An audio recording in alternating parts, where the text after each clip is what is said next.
ദുബായിലും ഷാർജയിലും Iran ആക്രമണം. Dubai അൽബദയിൽ drone അവശിഷ്ടം വീണ് കെട്ടിടത്തിൽ തീ പിടിക്കുകയും ചെയ്തു.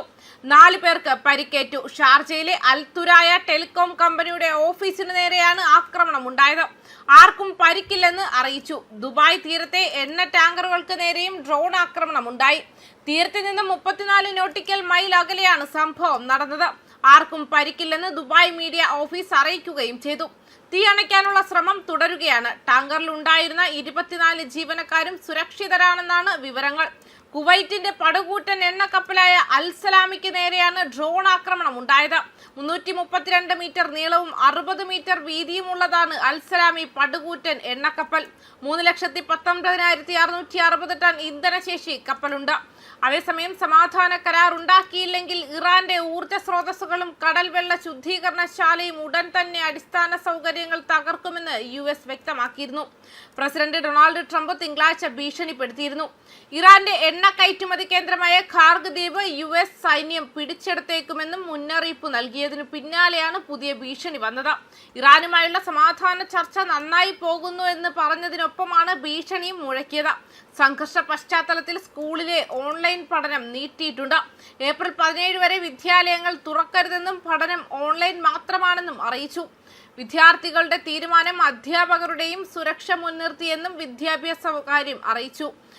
എമിറേറ്റ്സിന്റെ മധ്യമേഖലയിലെ തുറയ ടെലികമ്മ്യൂണിക്കേഷൻസ് കമ്പനിയുടെ അഡ്മിനിസ്ട്രേറ്റീവ് കെട്ടിടത്തെ ലക്ഷ്യമിട്ടുള്ള ഡ്രോൺ ആക്രമണവുമായി ബന്ധപ്പെട്ട സംഭവം അധികൃതർ കൈകാര്യം ചെയ്യുന്നുണ്ടെന്നും ഷാർജ ഗവൺമെന്റ് മീഡിയ ഓഫീസ് അറിയിച്ചിട്ടുണ്ട്.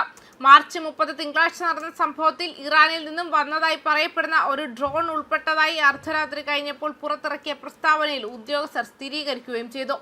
ആർക്കും പരിക്കുകൾ സംഭവിച്ചിട്ടില്ലെന്നും പ്രതികരണ സംഘങ്ങൾ സാഹചര്യം കൈകാര്യം ചെയ്യുന്നത് തുടരുകയാണെന്നും അധികൃതർ പറഞ്ഞു.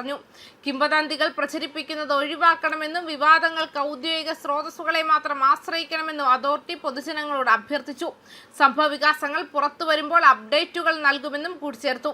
അതേസമയം അമേരിക്കയുടെ ചർച്ചാ നിർദ്ദേശങ്ങളോട് കർശന നിലപാട് വ്യക്തമാക്കി ഇറാൻ രംഗത്തെത്തുകയും ചെയ്തിരുന്നു. യുദ്ധം പൂർണ്ണമായും അവസാനിപ്പിച്ചാൽ മാത്രമേ ചർച്ചകൾക്ക് പ്രസക്തിയുള്ളൂവെന്നും സമാധാന ശ്രമങ്ങളുടെ മറവിൽ നടത്തിയ ആക്രമണങ്ങൾ മറക്കില്ലെന്നും ഇറാൻ വ്യക്തമാക്കി. തുർക്കി വിദേശകാര്യ മന്ത്രിയുമായി നടത്തിയ കൂടിക്കാഴ്ചയ്ക്ക് പിന്നാലെയാണ് ഇറാന്റെ ഈ പ്രതികരണം വന്നത്. അതോടൊപ്പം തന്നെ തന്ത്രപ്രധാനമായ ഹോർമുസ് കടലിടുക്കിൽ പുതിയ സുരക്ഷാ മാർഗനിർദ്ദേശങ്ങൾ ഇറാൻ സുരക്ഷാ കൗൺസിൽ പ്രഖ്യാപിക്കുകയും ചെയ്തു. കപ്പലുകളുടെ ഗതാഗതം നിയന്ത്രിക്കുന്നതിനും നിരീക്ഷിക്കുന്നതിനുമായി കൂടുതൽ കർശനമായ നടപടികളാണ് ഇനി മുതൽ ഏർപ്പെടുത്തുക.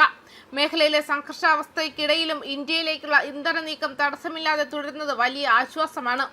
ഇറാന്റെ പ്രത്യേക അനുമതിയോടെ ഹോർമുസ് കടലിടുക്ക് പിന്നിട്ട 2 ഇന്ത്യൻ LPG ടാങ്കറുകൾ ഉടൻ മുംബൈ മാംഗ്ലൂർ തീരങ്ങളിൽ എത്തും. ഏകദേശം 94,000 ടൺ LPG ആണ് ഈ കപ്പലുകളിലുള്ളത്.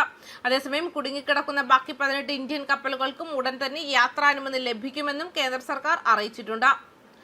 ന്യൂസ് ഡെസ്ക് കർമ്മ ന്യൂസ്.